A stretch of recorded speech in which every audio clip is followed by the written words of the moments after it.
Bismillahirrahmanirrahim.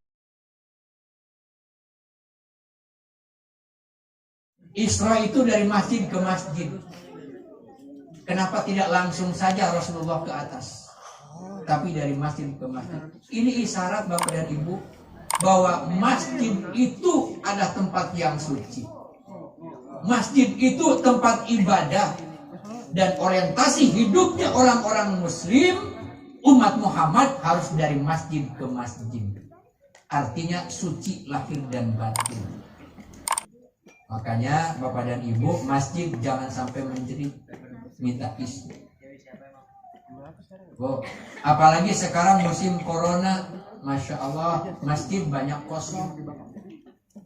Ya, masjid banyak kosong. Ada nggak di sini?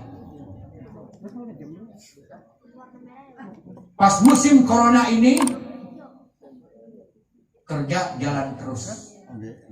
Ke kantor pergi terus, ke kantor hadir terus, ke masjid keren.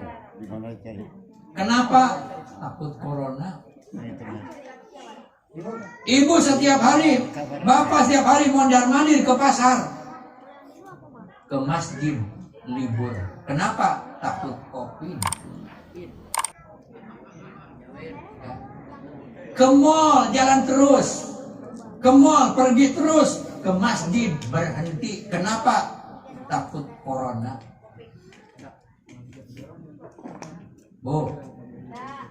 Masjid itu, masjid musola adalah tempat yang paling bersih dan paling suci dibandingkan dengan tempat umum yang lainnya.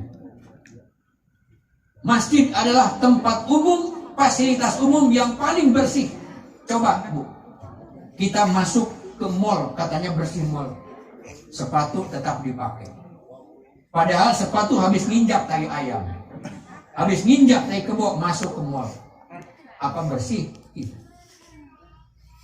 Apalagi ke pasar Ciputat kalau musim hujan, persis kayak goyangan kebo. Masya Allah. Makanya Bapak dan Ibu, kalau misalnya negara menutup dan melarang ke masjid, saya pasti akan protes habis-habisan. Kalau masih tetap dilarang, saya akan minta dan protes supaya pasar ditutup, mall ditutup, Alfamart ditutup, Indomart ditutup. Ya. Gimana nanti albusnya Ramadan? Belum tahu. Insya Allah. Kalau misalnya ada yang nutup masjid, tidak boleh sholat berjamaah di masjid, saya pasti akan protes. Saya akan ajak para remaja dan bapak-bapak. Allahu Akbar. Kenapa? Pasar nggak bisa dijamin tidak ada interaksi dan kerumunan, masih tetap dibuka. Coba. Mall, katanya sudah diatur di mall. Kata siapa? Bapak ibu masuk sini saja ke Alfa atau ke Indomart. Mungkin di tempat itu tempat kasir jaraknya jauh, tapi ketika mencari barang berpapasan.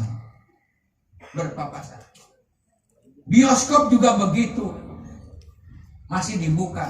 Di masjid, yang pertama di masjid ada jarak. Masa yang begini dilarang? Ada jarak. 3 hari sekali dipel dan disemprot pakai disinfektan. Makanya Bapak dan Ibu jangan takut. Masa kerja jalan terus ke masjid perek gara-gara corona? Gimana itu pikirannya Bapak dan Ibu? Insya Allah Pak, tempat yang paling bersih dan steril itu masjid. Masjid yang paling bersih Pak. Satu, sudah sering dipel. Yang namanya masuk masjid, sandal buka, sepatu buka, kan bersih. Kemudian ada jarak di sana. Nah, inilah Bapak dan Ibu. Maka Bapak, Ibu yang sudah menyatakan libur ke masjid gara-gara corona, mulai subuh nanti pergi ke masjid. Pergi ke masjid.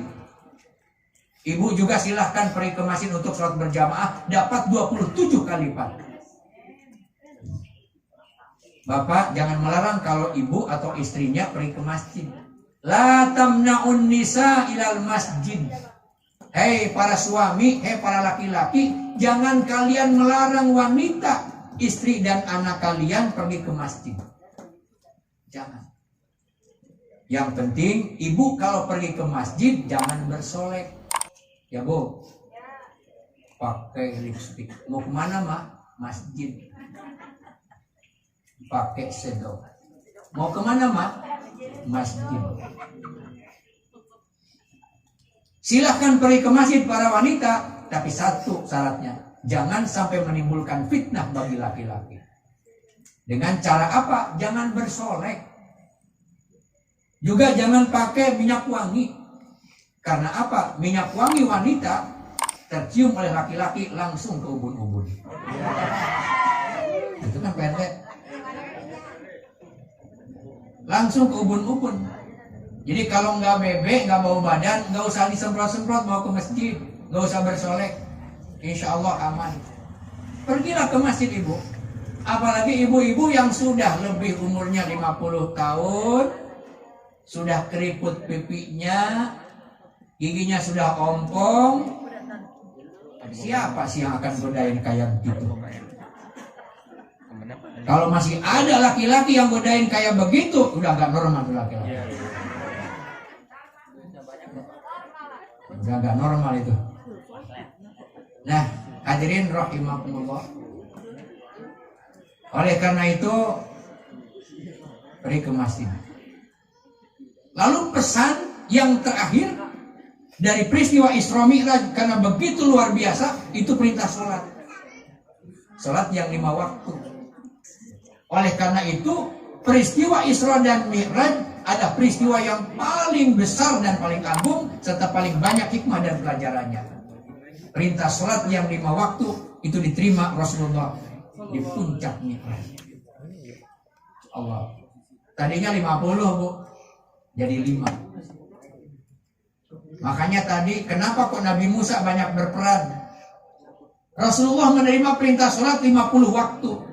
Dibawa turun ketemu Nabi Musa. Waktu naik ketemu juga Nabi Musa di langit ke-6. Turun ketemu lagi Nabi Musa. Musa, saya dapat ini amanah dari Allah. Salat untuk umatku 50 kali. Nabi Musa memberikan masukan, "Hei Rasulullah, hei Muhammad, umatmu tidak akan sanggup salat sehari semalam 50 kali. Minta keringanan kepada Allah." Akhirnya minta keringanan kepada Allah, dikurangi 5. Lapor lagi ke Musa, minta lagi keringanan kepada Allah, dikurangi lagi 5, sampai akhirnya 5 dari 50. Muhammad, itu juga terlalu berat, minta lagi keringanan. Rasul kemudian menjawab, "Wahai Musa, waktu saya minta kepada Allah selalu dikurangi 5, 5, 5, 5. Sekarang sudah 5, nanti saya nggak kebagian." Oke, kalau begitu 5. Masya Allah Bapak Ibu. Kalau 50 kali sholat sehari semalam bagaimana? 5 saja sudah banyak yang meninggalkannya. 5 saja sudah banyak yang melarikannya. Bagaimana kalau 50? Nggak ada yang jadi ketua RW. Nggak ada. Nggak ada yang jadi ketua RT. Nggak ada yang jadi lurah. Sholat dulu itu. Pagi-pagi baru sarapan, mau pergi. Allahu Akbar, Allahu Akbar. Sholat dulu. Pulang dari masjid turun, ya, rapi-rapi pakai baju. Allahu Akbar, Allahu Akbar. Kapan jadi RW?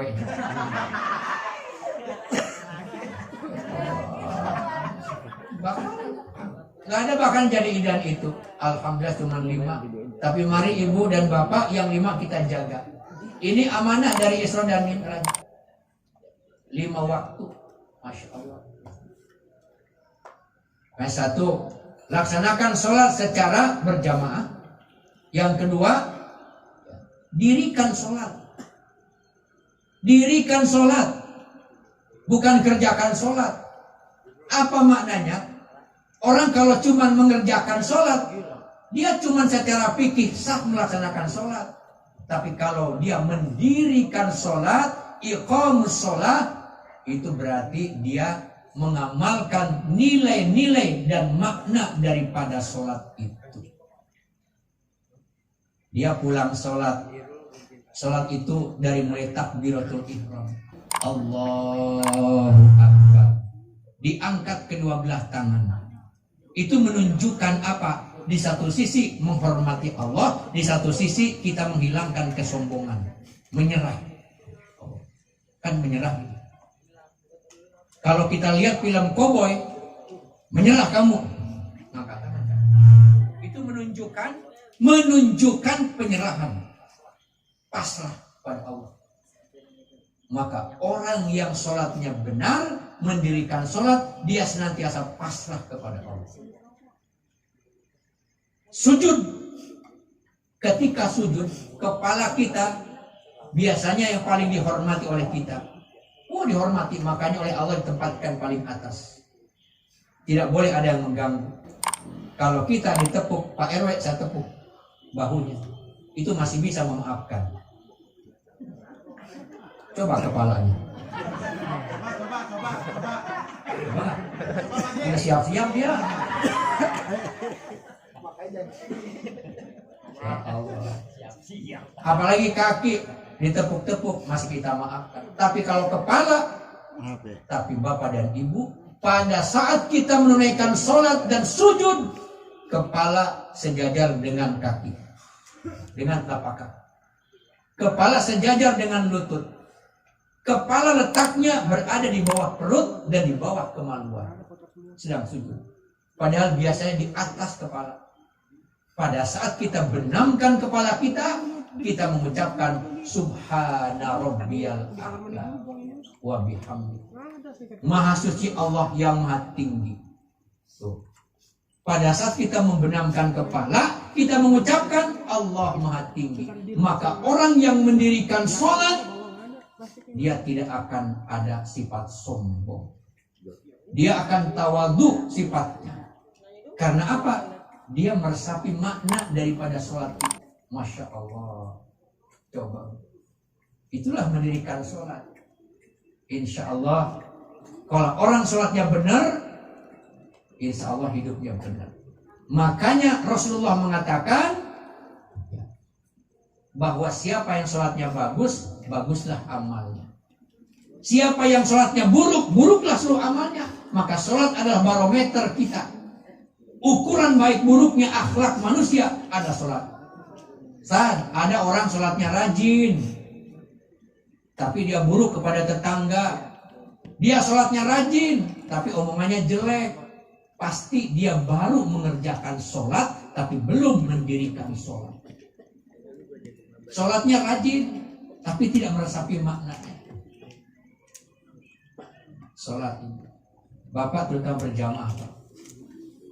Mari, Umar bin Khattab, Pak. Umar bin Khattab radhiyallahu anhu, suatu hari dia pergi ke kebun kurma. Kira-kira kalau kita mungkin sekitar jam 1. Pergi ke kebun kurma yang banyak buahnya. Pulang dari kebun kurma, lihat orang banyak berjalan. Orang yang berjalan. Kalian dari mana?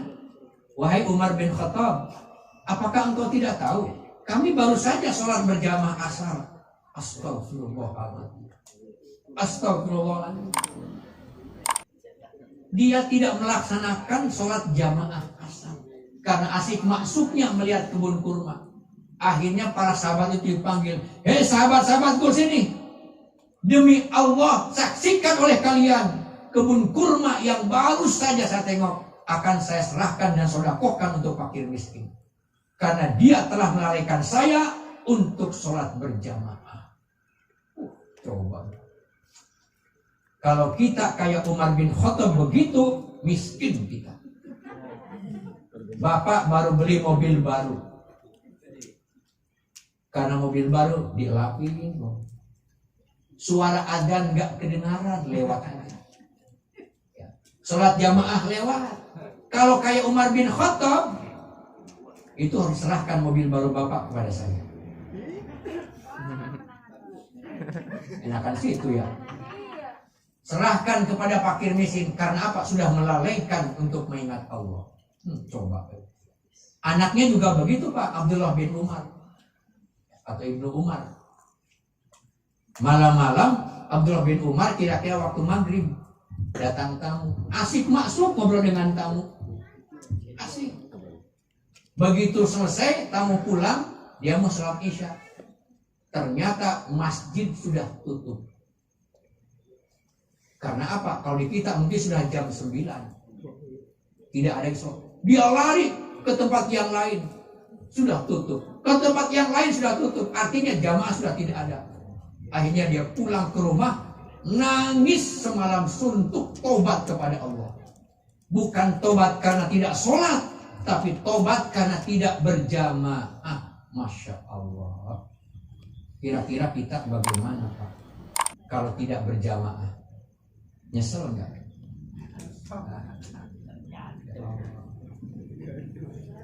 Nyesel enggak kira-kira? Kayaknya enggak ada kita itu ya. Ya dia. Masya Allah.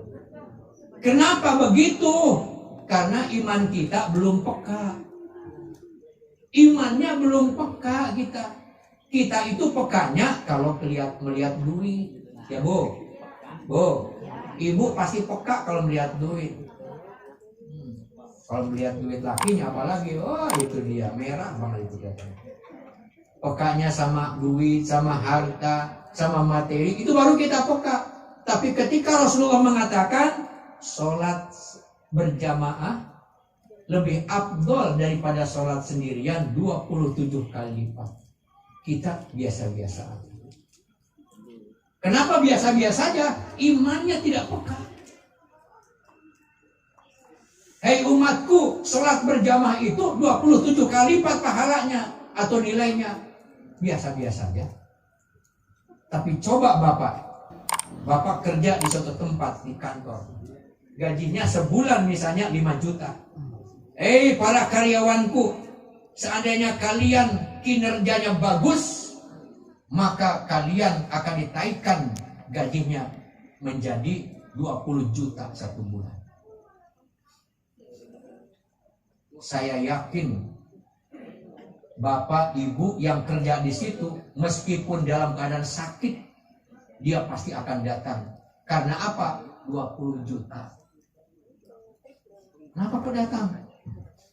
Bahkan mungkin lagi diinfus di rumah sakit, infusnya dibawa.